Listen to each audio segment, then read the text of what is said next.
예, 잘신 줄 알고 제가 한 절, 여러분 한 절 교독하도록 하겠습니다. 유대인의 유월절이 가까운지라 예수께서 예루살렘으로 올라가셨더니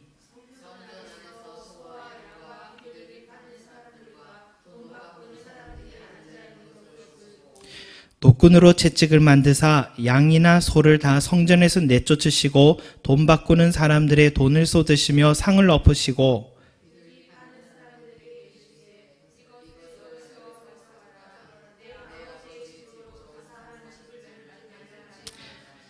제자들이 성경 말씀에 주의 전을 삼아는 열심히 나를 삼키리라 한 것을 기억하더라.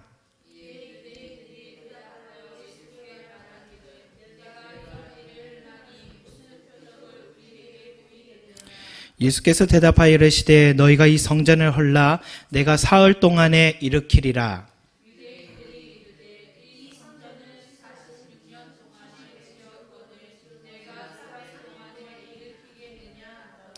그러나 예수는 성전된 자기 육체를 가리켜 말씀하신 것이라. 가운데서 살아나신 후에야 제자들이 이 말씀하신 것을 기억하고 성경과 예수께서 하신 말씀을 믿었더라. 아멘.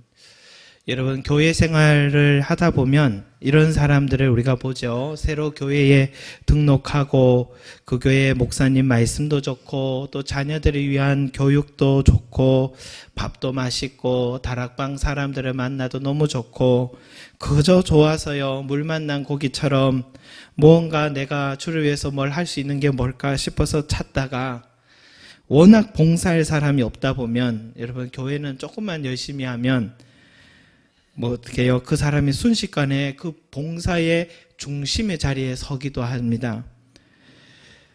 세상은 열심히 해도 그 조직의 중심에 서기까지 오랜 시간과 물질이 필요한데 교회는 어쩌면 그렇게 어렵지 않기도 합니다. 열심히 일하면 됩니다. 그런데 이런 열심을 보면서요. 더 오래 교회에 있었던 사람들이요. 그 사람의 행동을 또 예쁘게 보고 하면 좋겠는데 곱게 보지 않을 때가 있습니다. 이런 걸 여러분 뭐라 합니까? 텃세라고 해야 합니까? 어느 집단이든지 항상 이런 것은 존재하는 것 같아요. 교회도 마찬가지인 것 같아요. 조금만 열심히 해도 그 사람을 향해서 나댄다, 나댄다 그렇게 표현을 합니다.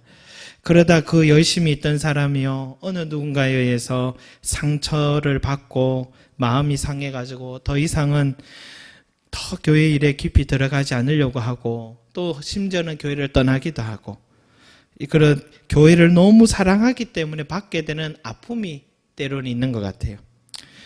뭐 눈치 없고 순진해서 너무 성급하게 일을 하려고 해서 이런 일이 있게 되는 게 아닌가 싶지만 여러분 너무 좋아하고 사랑하면 그런 완급 조절하는 게 어디 쉬운 일은 아닌 것 같습니다. 오늘도 교회를 사랑했던 한 분의 이야기가 지금 나옵니다. 바로 예수님인데요. 그 예수님의 모습을 가지고 성경이 이렇게 말합니다. 17절에요. 뭐라 합니까? 제자들이 성경 말씀에 주의 전을 사모하는 열심히 나를 삼키리라 한 것을 기억하더라. 주의 전을 너무 사랑하고 사모하고 그러셔서 예수님께서 그 열심히 결국 자기 자신을 삼키게 되는 그런 결과를 낳았다 이런 말씀입니다. 너무 나대가지고 예수님이 좀 가만히 계셨으면 되겠는데 너무 나서버려가지고 결국은 그 일로 인해서 예수님이 삼킴받게 되는 결과가 그 말씀이 이루어지는 겁니다. 여러분 무슨 말이냐? 유대인 명절에 예수님은 제자들과 함께 예루살렘 성전에 올라가셨습니다. 성전 안에서 사람들이요 소와 양과 비둘기를 파는 사람들이 많이 있었는데 이런 동물을 사게 되는 게 뭐냐면 6월절에는 인간의 죄를 위해 동물을 희생시키는 의식이 있기 때문입니다. 6월절이면 다른 나라에서 살고 있던 유대인들 디아스포라 유대인이라 하는데요. 이런 유대인 남자들도 꼭 예루살렘 성전으로 걸어오는 걸음이 한 달이든지 배 타고 오는 걸음이 얼마나 시간이 걸리든지 꼭 와야 합니다. 순례의 길을 떠나와야 했습니다. 그래서 형편 따라 자신의 죄를 대신 씻어줄 소를 잡든지 양을 잡든지 비둘기를 잡아서라도 하나님께 꼭 제사를 드려야 됐습니다. 이스라엘 국내에 살던 사람이라면 이런 짐승들은 자신들이 키우던 것 중에서 골라서 그저 가져오면 되지만 외국에서 오는 유대인들은 어려운 일입니다. 양이 어디 강아지처럼 따라오지도 않고 얼마나 느립니까? 천천히 오는데 그 따라 데리고 멀리서 못 오는 거죠. 그리고 사두개인들이 제사장의 그룹에 있었는데 그들이 검문소 역할을 했습니다. 아무 흠 없는 짐승을 바쳐야 한다는 말씀에 입각해서 짐승의 몸에 흠이 있는지 없는지를 살피는 일을 한 겁니다. 여러분, 멀리서 양이 걸어오다 보면은 돌을 밟기도 하고 나뭇가시 찔리기도 하면은 흠이 왜 없겠습니까? 그런데 그 작은 흠이라도 있으면 뒤로 빼깁니다. 돌아가야 하는 겁니다. 그래서 그런 사람들을 위해서 멀리서 온 사람들 흠 있는 그런 짐승 때문에라도 다시 고향으로 돌아가야 되는데 돌아갈 수 없는 상황이라서 그 사람들을 위해 성전 안에서는 짐승들을 팔기도 하고 사기도 했던 것입니다. 자, 그러면 돈 바꾸는 환전상은 뭐 하는 사람들이냐?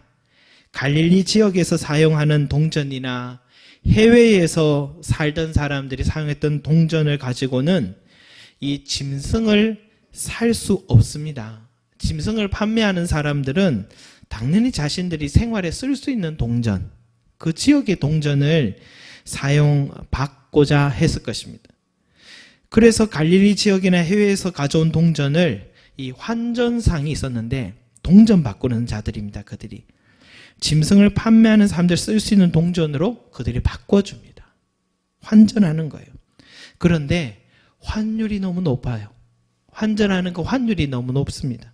그 사람들은 그 동전을 바꿀 때에 그 환율 차이로 부당한 착취를 하는 사람들입니다. 여러분, 예수님은 교회가 하는 곳이 무엇인지 아셨습니다. 그곳은 하나님을 만나는 장소입니다. 죄 많은 인간이 거룩한 하나님과 만나는 장소가 바로 교회입니다. 그런데 어디서 무슨 자격을 갖고 있는 건지 모르겠지만 제사장 그룹과 환정상들과 짐승을 판매하는 사람들이요, 자신들이 그 사이에서 이득을 취하고 있는 것입니다. 하나님의 은혜가 이루어지는 곳에 대가를 지불하도록 하려는 인간의 욕심이 그 교회를 찾는 사람들과 그 교회를 어지럽히고 있는 것입니다. 하나님의 은혜를 가로막고 있고 하나님의 은혜는 거저 주시는 은혜인데 인간의 욕심이 그 은혜의 본질을 어지럽히고 있는 것입니다. 물론 여러분, 하나님께서 모세 시대부터 이런 희생 제사를 드릴 것과 모든 사람들은 희생 제물을 준비하라는 명령이 있었습니다. 제사장 그룹들은 모세 율법에 따라 성실히 이행했을 뿐이고 환정상이나 짐승 판매자들은 약간의 불편을 도와주려고 해결해 주려고 하던 사람들의 행위였을 뿐입니다. 그런데 왜 예수님은 이들의 행위를 보시고 채찍을 만드셔서 짐승들을 쫓으시고 환정상들의 상을 뒤엎어 버렸냐? 왜 그러셨냐? 왜 그러셨냐? 두 가지 측면에서 볼 수 있겠습니다. 첫째는 교회는 은혜를 받는 곳이지 대가를 요구하는 곳이 아니라는 것입니다. 내가 이렇게 헌금하면, 내가 이렇게 봉사하면 그것을 보시고 하나님은 은혜를 주신다고 생각하면 틀린 생각이다라는 것입니다. 출애굽기 2로부터 항상 하나님은 우리들에게 먼저 은혜를 주셨습니다. 그들을 400년 동안 종살이하고 있던 그들을 먼저 은혜로 건져내 주셨습니다. 놀라운 기적과 방법으로 건져내 주셨습니다. 그 은혜를 주신 후에 너희는 이렇게 살라고 율법을 주신 것입니다.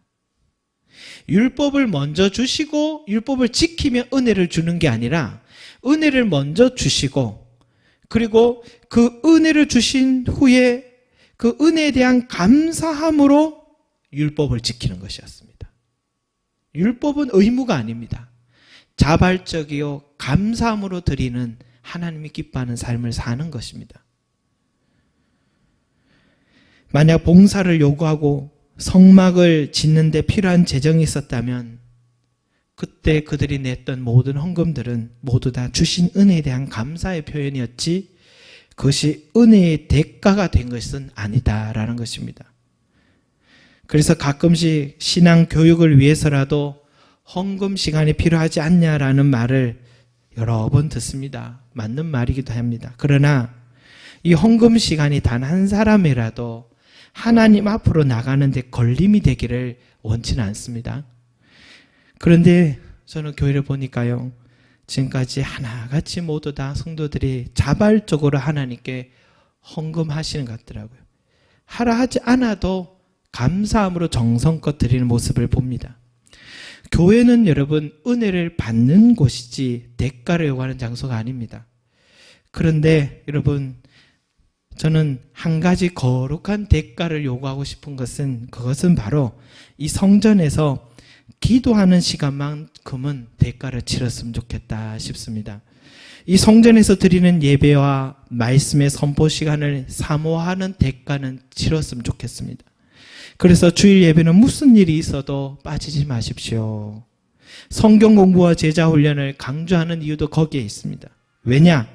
예배, 말씀, 기도, 또 성례식, 성찬과 세례와 같은 것은 다 하나님께서 우리에게 주시는 은혜를 베푸시는 방법이기 때문입니다. 그러니 여러분, 하루에 1시간이라도 이 성전에서 여러분 기도하는 것은 참 중요합니다. 전기도 아끼지 마시고 배가 고프면은 냉장고 열어서 김치라도 째서 밥이라도 드시면 되고, 쌀도 있습니다. 한밤에 잠을 청해야 된다면 저기 유아실도 자유롭게 쓸 수 있고 이불도 있습니다. 마음껏 사용할 수 있습니다. 냉난방에도 마음껏 사용할 수가 있습니다. 한 달 이 성전이 유지되는 그 모든 것을 하나님께서 공급하고 계신다는 것을 저는 옆에서 봅니다. 왜냐? 누구나 이 성전에서 은혜를 받고 누리기를 원하시는 하나님의 마음 때문입니다. 그래서 요한복음서를 제외한 다른 공간복음서에서는 하나같이 성전 정화에 오늘 이 사건이 나오는데 예수님이 이렇게 말씀하셨습니다. 이 상인들을 쫓아내면서 내 집은 기도하는 집이 되리라. 내 집은 기도하는 집이 되리라. 성전은 기도하는 곳이다 라고 말씀하신 것입니다. 하나님의 은혜는 반드시 이 기도를 통해서 주시는 것입니다. 아이고, 목사님 기도해도 별로 신통치 않은 텐데요 하는 생각, 그럴 수 있습니다. 그렇지만 하나님의 때가 아직 되지 않았을 뿐이지, 우리가 느끼지 못할 뿐이지, 우리가 기도하는 중에도 반드시 하나님은 계속해서 일을 하고 계신 줄로 믿으시기 바랍니다. 잊지 마시기 바랍니다. 그래서 시간이 지나고 그 간절히 기도했던 것들이 내가 생각하지 못한 그때에 놀라운 방법으로 이루신 하나님의 역사를 시간이 지나서 보면 우리는 감탄하지 않을 수가 없습니다. 아, 그래서 그랬구나. 그래서 성경에 뭐라 합니까? 깊도다 하나님의 지혜요. 하나님의 그 지혜 앞에 다윗도 너무너무 순간순간 살아오면서 야, 내 생각과 너무 다르구나. 내 같으면 지금 이때 바로 이것이 도와주셨으면 되겠다 싶은데 하나님이 더딘 것도 세월이 지나 보니까 그 신의 한 수를 탁 놓으시려고 하는 계획이 있었구나. 내가 아무리 똑똑하다 해도 깊도다 하나님의 지혜요. 찬양하게 되는 것입니다. 여러분, 그 은혜를 누린 자 봉사하지 말라고 해도 합니다. 무엇인가 내가 드릴 게 없나 살피게 됩니다. 이게 자발적 헌신이요 헌물이 되는 것입니다. 그러려면 우리가 먼저 이곳은 기도하는 집이 되어야 될 줄로 믿습니다. 이 성전을 사모하는 사랑하는 저와 여러분 되시기 바라겠습니다. 둘째로요, 예수님은 이들의 행위를 보시고 채찍을 만드셔서 짐승들도 쫓고 환전의 상들의 그 상을 뒤엎어버린 또 하나의 이유는 그 성전을 사모하고 사랑하는 열심을 통해서 자신이 삼킴을 받기를 원하셨다는 겁니다. 요한복음에서는 이 말씀이 예수님의 지금 사역의 2장이니까 초반에 지금 나오지만 다른 세 복음서의 이 성전 정화 사건이요, 십자가를 지시기 바로 직전에 마지막 예루살렘 입성한 그 6월절 때, 십자가를 지는 6월절 때 이 성전 정화 사건이 다 나옵니다. 연중 행사 가운데요, 사람들이 가장 많이 모여드는 시간이 6월절 명절입니다. 그 기간에 여러분, 예수님이 이 성전에서 짐승 팔고 제사장들이 대가를 먹으려 욕심부리고 환전상들이 높은 환율 챙겨가는 부조리한 모습, 예수님이 30년 동안 못 봤겠습니까? 늘 해마다 가서 봐야 되는 일상이었을 겁니다. 어릴 때부터 항상 성전에 찾아갔기에 늘 보았던 것입니다. 그런데 이렇게 많은 사람들 앞에서 이처럼 지나친 열심, 누가 보면 나댄다 싶은 열심 보여서 밉상을 보이셨던, 밉상이 된 이유가 뭐냐? 그 이유는 자신이 새 성전이 되기 위해서입니다. 예수님 자신이 새 성전이 되기 위해서입니다. 장사하는 사람들은 화가 났어요. 도대체 너가 누구길래 이런 무례한 행동하느냐? 너가 그렇게 잘났냐? 너가 무슨 하늘에 보낸 선지자라도 되냐? 그러면 무슨 표적이라도 여기서 한번 보여줘라. 그러면 너의 이 행위를 용납하마 했더니 예수님이 하신 말씀이 19절에 있습니다. 한번 같이 읽어보겠습니다. 19절입니다. 시작. 예수께서 대답하여 이르시되 너희가 이 성전을 헐라 내가 사흘 동안에 일으키리라. 아멘. 사람들은요, 이 성전 짓는데 46년이나 걸렸다 합니다. 그런데 역사적으로 보면은 예수님이 오시기 20년 전부터, BC 이제 20년 전부터 짓기 시작해서 예수님이 46년 걸렸다니까 지금 이때는 예수님이 한 30살쯤 됐던 것 같아요. 나중에 한 60몇 년 걸렸는가 봐요. 이 성전 짓는 것이. 지금 짓고 있는, 거의 완성되어 가는 상황이었겠죠. 46년이나 걸렸다. 그런데 너가 어떻게 3일 만에 짓겠다는 거냐? 오히려 예수님이 내가 사흘 만에 짓겠다는 이 말을 이해를 못한 것입니다. 비웃었습니다. 그런데 세월이 흐르고 난 뒤에 제자들은 이제서야 이때 예수님이 왜 그렇게 말씀하셨는지 알게 됐습니다. 21절, 22절 같이 읽겠습니다. 시작. 그러나 예수는 성전 자기 육체를 가리켜 말씀하신 것이라.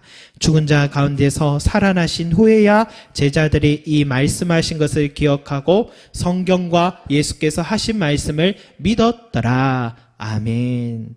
여러분, 예수님의 이 과격한 행위 속에는 자신이 이 땅에 오신 목적을 전하기 위해서였습니다.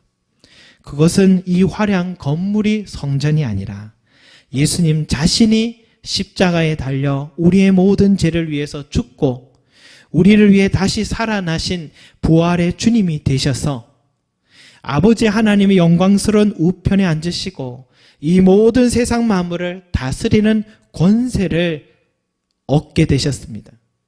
그래서 이제는 누구나 이런 짐승이나 성전세를 내어야만이 하나님을 만나는 게 아니라 예수님께 나아가는 사람들은 그 사람이 누구나 하나님을 만나게 되고 하나님이 주신 은혜를 누릴 수 있다라는 것을 말씀하시는 것입니다. 내가 이제는 새 성전이다라는 것입니다. 그래서 찬송에 뭐라 합니까? 예수 앞에 나오면 제사함 받으며 주의 품에 안겨 편히 쉬리라. 예수 앞에 나와서 은총을 받으며 마음에 기쁨 넘쳐 감사하리라. 예수 앞에 설 때에 흰옷을 입으며 밝고 빛난 내 집에 길이 살리라. 우리 주만 믿으면 모두 구원 얻으며 영생복락 멸려간 확실히 받겠네. 아멘. 이런 은혜가 있다는 것입니다. 사랑하는 성도 여러분, 집에만 있으면 어떻습니까? 편안하긴 한데 이런저런 생각과 염려가 찾아오잖아요. 운동하고 산책하고 밖으로 나가면 몸도 마음도 건강해지는 것 같아서 이것도 필요하죠. 직장 생활하러 나가면 필요한 돈도 벌고 나름 사회관계도 하고 자기 발전도 있습니다. 그러나 예수님 앞에 나오면 나의 모든 죄가 씻겨지고 세상 그 어디서도 누릴 수 없는 주님의 품을 느끼며 평안을 얻습니다. 예수 앞에 나오면 매일마다 일용할 은혜를 베풀어 주시고 그 마음에 기쁨을 허락해 주십니다. 예수 앞에 나오면 이 세상에서도 나와 손잡고 늘 동행해 주시며 제일 친구 되셨던 우리 예수님, 이제 내가 이 세상을 떠날 때는 거룩한 흰옷을 입고 주님의 품에 안겨서 영원한 주님의 나라에서 그의 사랑 안에서 살아가게 되는 큰 축복을 누리게 되는 것입니다. 예수 앞에 나오면 이렇게 좋은 것을 우리는 얻을 수 있습니다. 예수께서 새 성전입니다. 예수 앞으로 나오면 항상 그 은혜를 누리게 되고, 어제 내가 죄를 짓고 오늘 내가 또 죄를 지어도 오늘 저녁에 또 예수 앞에 나오면 언제 그랬냐 하는데 씻어주시고, 오늘도 내가 공고한 마음으로 아파할 때 또 예수 앞에 나오면 세상에 주지 못하는 위로와 눈물을 닦아주시는 은혜가 있습니다. 항상 예수 앞으로 나오시길 바랍니다. 세상에서는 그 어디에도 얻지 못할 은혜, 그 은혜를 우리에게 주십니다. 그걸 우리에게 말씀해 주시려고 이 성전 안에 가서 자신을 삼킬 만한 이 열심을 보이셨던 것입니다. 이 예수님의 이 행위 속에, 예수님의 이 이해할 수 없는 행동 속에 우리를 위한 그 큰 사랑이 숨어 있다는 것을 아시고 주님 앞으로 항상 달려가신 저와 여러분이 되시기를 소망합니다. 기도하겠습니다. 사랑과 은혜가 많으신 아버지 하나님, 감사드립니다. 오늘도 우리를 이렇게 기억하여 주셔서 주님 앞에 나오게 하시고, 세상 많은 사람들은 이 시간에도 이제는 피곤하고 또 졸리고 또 다른 사람들과 만나며 좋은 즐거운 시간들을 보내려고 했지만, 그러나 우리는 주님 앞에 나왔습니다. 예수 앞에 나오면은 세상이 줄 수 없는 기쁨과 평안을 주시고 죄를 씻어주시고 눈물 닦아주시고 모든 일들을 해결하여 주시는 은혜가 있음을 알아서 주님 앞에 나왔습니다. 이제 주님이 새 성전임을 알고 주님 앞에 기도하는 자에게는 반드시 은혜 주심을 알고 이전에 나온 우리 모든 성도들에게 주님께서 눈물 닦으시고 문제 해결하여 주시고 함께하여 주시고 모든 일들을 힘있고 승리할 수 있도록 은혜 내려 주시옵소서. 감사드리며 예수 그리스도 이름으로 기도드립니다. 아멘. 우리 시간에 우리 함께 오늘 말씀을 생각하면서요 기도하도록 하겠습니다. 지금 8시 20분인데 8시 40분까지 20분 동안 우리 함께 간절히 기도하고, 뒤에 같이 내일 전도할 물품들을 여러분 전도 현장은 같이 못 오셔도 괜찮습니다. 함께 물품을 도와주시는 것도 전도 현장에 참여한 것으로 믿습니다. 같이 그렇게 시간을 갖도록 하겠습니다. 20분 동안 오늘 말씀을 생각하면서 같이 기도하도록 하겠습니다. 사랑과 은혜가 많으신 아버지 하나님, 기도드립니다. 오늘도 우리에게 아버지의 은혜가 필요하고 주님의 말씀 앞에 달려가야 함을 알고